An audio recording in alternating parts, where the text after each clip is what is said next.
Hello, hello, hello, everyone. Welcome to Relationship Talk with Sharonda. I am your auntie Sharonda. Before we get started, make sure you like, share, and subscribe. I had to get that out the way because I forget to say it.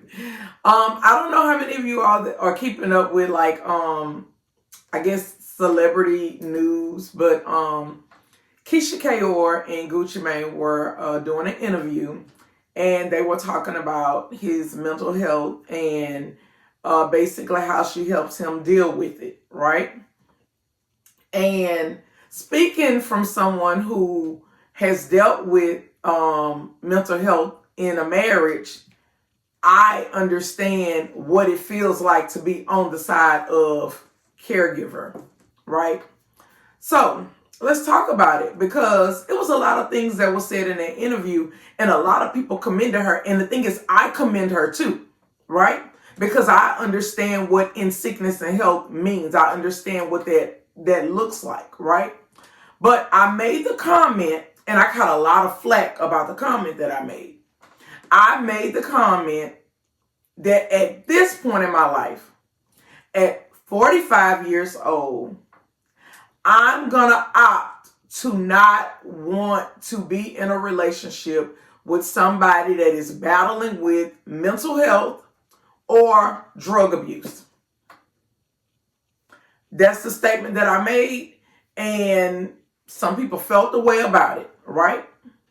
And I am speaking from a point of view of someone who has dealt with depression before after losing a parent, right? Once my mom died, like 6 months afterwards, I completely checked out mentally, right? But I went and got the help that I needed. I went and got the medication that I needed, and I took it, and I understood how important it was for me to take it because I had a family. So I wasn't selfish in saying, well, I don't want to take the medicine because I don't like the way it make me feel. Or I ain't going to the appointments, or I'm not doing this and I'm not doing that. I knew that something was wrong, and I did everything in my power to get better. And a lot of what I had to deal with was accepting what had happened. And once I got to a place where I accepted that Claudette had died, I was much better. But I went through all of the stages of grief just like anybody else when you lose somebody close to you, right? So what I'm trying to say is none of us are exempt, okay? But I can say that if there's a person that is dealing with some type of ongoing medical diagnosis to where their mind is constantly in a state of shifting, they not taking their medicine, they not going to therapy, they're not doing the things to be better in life, I can say that I don't want to deal with that at this point in my life, right? There was a lot of things that was said in the interview with Keisha Kaur. They talked about drug abuse, okay? That's something that people don't want to talk about. But this is what I know. I was married for a very long time, right? And it was a typical marriage. Girl, boy meets each other very, very young. So say high school sweetheart type of age, right? They come together. They create a family. They grow their family. They do great things in life. And they live, right? And this was my life for over 20 years, right? But when drug abuse, substance abuse, any type of abuse comes in, it makes things shift and it makes things change, right? And in your mind, you could say, you know what? I don't want to do this no more. I want to get off of whatever this substance it is, right? Now you shift into another phase called recovery. Recovery is not pretty. I don't care how you look at it. Recovery is not pretty. Recovery comes with mood swings. It comes with attitudes. It comes with blaming. It comes with relapse. Excuse me. All of that comes with recovery. And the people around you have to deal with your choice of recovery. So you were fine living your life, right? Then you decided to try something new. right? And that's something new that you tried. You realize that there's something new didn't work for you, right? Now you deciding that I don't want to do something new no more, right? And I just want to go back to the way it was. But the truth is, it's never going to go back to the way it was, because now you have been exposed to something. Now your body has been exposed to something. And the cravings, and your body wants what it wants. I have seen people who were genuinely happy people throughout their life get on drugs, get off of drugs, and all of a sudden they can't find that happiness no more unless it's got something to do with the drugs. I need this in order to make me happy now. And if I don't have this, then everybody around me gonna catch hell. Oh, but I done made an agreement with my family to be in recovery, right? So now I'm resenting the family that I got, because I know that I shouldn't be doing this. They know that I shouldn't be doing this. I go do it. I sneak and do it. And then I come back and everybody looking at me crazy. And now I'm mad at the people for looking at me crazy. I ain't talking about something that I don't know. I'm talking about what I done lived through. So at 45 years old, I can comfortably say, if I had to pick something for myself, a person for myself, I don't want nobody that got to be under the influence of drugs all day. Hardcore drugs. I don't want nobody that got to be popping a pill here and snorting a line there and dabbing something here, or whatever the hell they be doing. No. I don't want to have to deal with nobody that got mental health issues either. Because the thing is, the people that are around you, we got to wake up every day and we got to figure out who we about to deal with today. Or what little thing that's going to go on that's going to set this person off. And their behavior is going to shift the whole household. And everybody walking on eggshells because we don't know what's wrong with them. And we ain't going to say nothing because we don't want to set them off, because we don't know what they would do. Who wants to live like that? See, that's the part of the interview nobody's talking about. And, I can do these things and I can delete the apps because I don't want the public to see this person having an episode. Because guess what? As wives, you know what we do as wives? We keep our husband's secrets. See, she don't want the world to see the episode, and she's absolutely correct for doing that. But she's keeping it secrets. I know what they feel like. So when at 45, when I say that, no, I would much rather not deal with nobody dealing with substance abuse issues, and definitely no mental health issues. For the people that was like, I'm appalled that you would say that. Well, guess what? If I met you and we were young and certain things came about, I understand sickness and health and being there through sickness and health. But at 45, why would I go pick that for myself? Why would I go intentionally and pick something that's going to cause me grief in the long run? Why would I go pick that for myself? And then the whole thing is, well, people with mental health need love too. I ain't say they didn't. I'm saying that they got to get somebody with the capacity to want to deal with that. I'm a very busy person. I got a lot going on. I got a lot of great things going on. I'm moving around. I'm doing a whole lot in this season of my life that I wasn't able to do in other seasons of my life because I had family. But things have shifted because the kids have gotten older. I live alone. I do have a life partner, but I live alone, and I'm able to put my time and energy into all type of things. And I don't want somebody in my life that constantly have my emotions and mind shifting because they can't get right. I don't want to deal with something where I got to wake up every day worrying about what's going to set you off today, or who you going to get into it with, or what is it that you could possibly do that could be damaging our brand, and now I got to go do damage control. I don't want that for myself. And the thing is, what a lot of y'all not understanding is Keisha KR, she over there with Gucci Mane money. These people millionaires on a whole nother tax bracket. She the power of attorney, over his assets and estate knowledge. She the power of attorney. She can get on the phone and contact the attorney and contact doctors and call 6 men to come and get him. You don't have that. I didn't have that. I don't have 6 men. I didn't have 6 men that I could call to come and get a motherfucker. I ain't have an attorney to call with me being power of attorney over nothing because motherfucker ain't had shit. So, y'all are talking about what's commendable and what that. Your story ain't their story. And you got to understand that you're not the celebrities. And you got to live your life realistically. And understand that when Tyrone get to cutting up in the fucking house, guess what? You and the churn about to fucking get it. Because Tyrone family don't want to be bothered with that shit.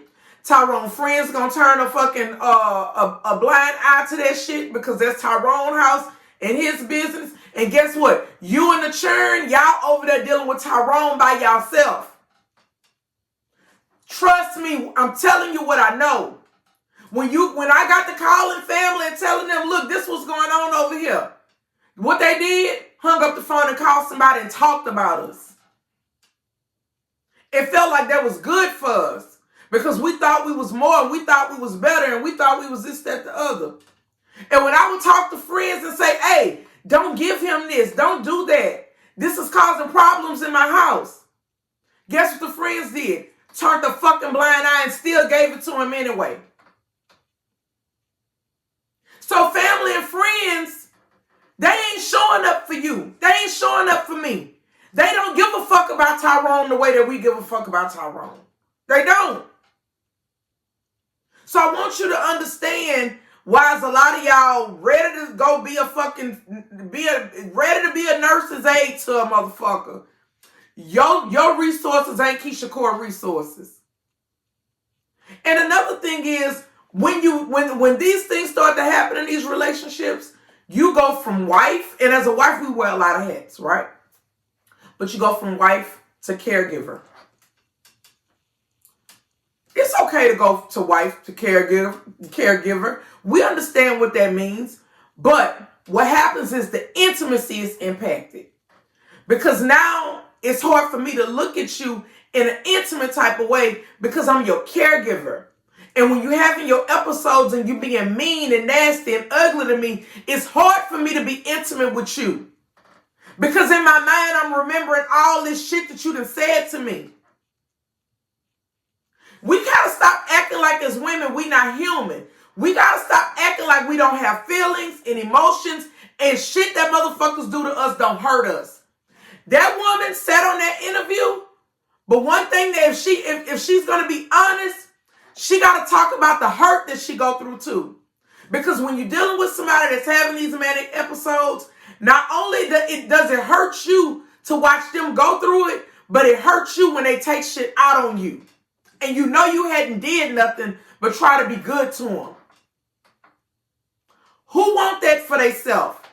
And better yet, I look at my daughters. Who want that for their daughters? Why is y'all all talking about this why you can't get nobody now? I don't want that. Because if I gotta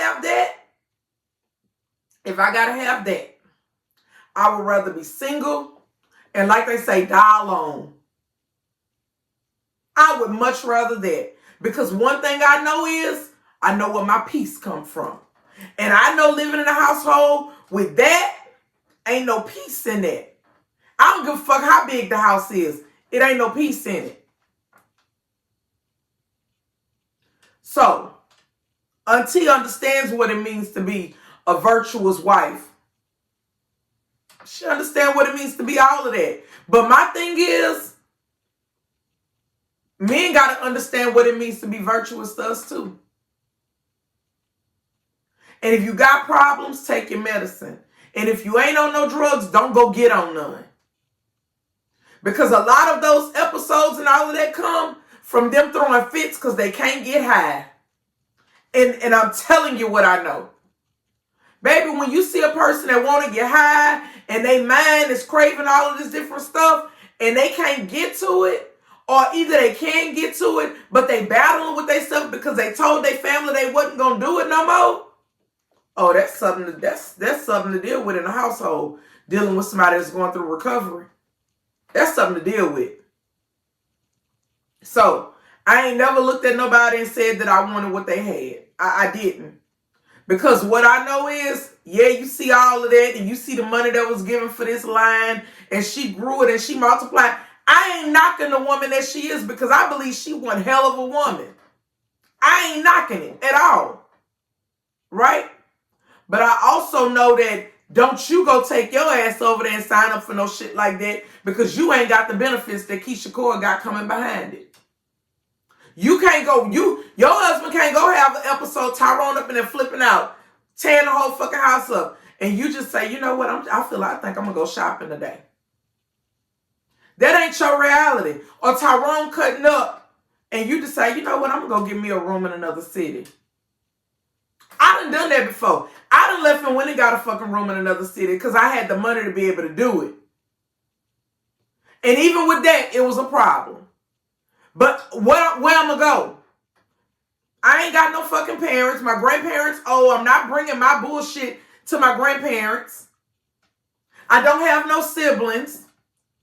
You don't want your friends in your business. So the best thing you can do is go get a room. Just go get a room so you can have fucking peace of mind for just a little while. And even when you go get the room, that's a problem. I remember I went and got a room, and he said, bring me back to that room you went and got. I had got the room, stayed the night, came home the next morning, just like, Lord, I don't even know what I'm about to deal with today. And he knew I had got the room because he had a locator on me. And he was like, you went and got a room. Take me back to that room. Take me back to that room. I still had the room key and everything. Had never turned the room key in. I put him in the car, and I took him up to Zachary, to the hotel that I stayed in. And y'all, I kid you not, I didn't use nothing in the bathroom now. I didn't even turn on the TV. The only thing that you saw out of place in the room was that little spot where I pulled the covers back and I laid in that one spot. And you can literally tell the way the bed was made up that it was only this one spot that was just the covers pulled back on it. You could tell wasn't no fucking going on in the bed. Wasn't nothing thrown away in a trash can. You could tell all of that.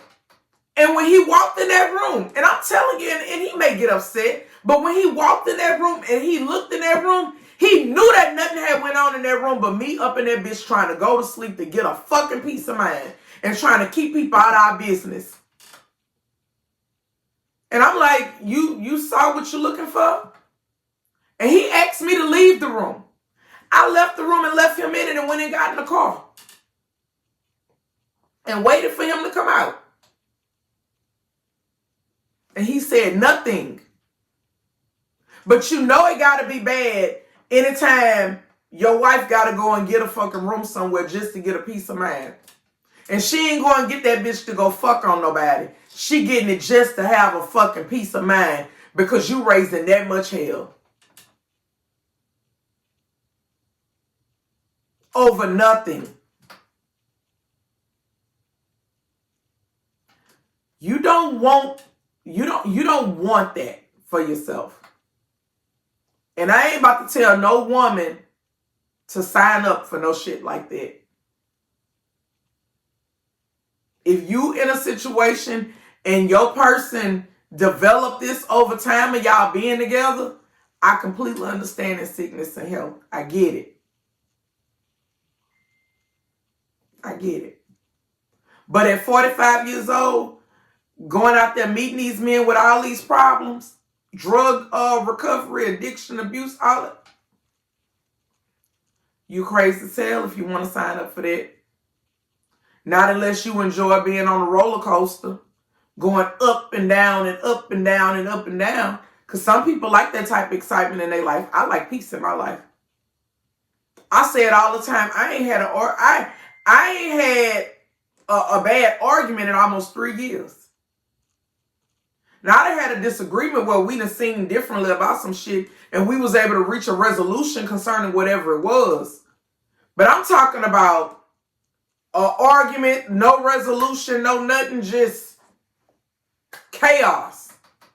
I ain't experienced that in almost 3 years. And guess what? I ain't going back. I ain't going back.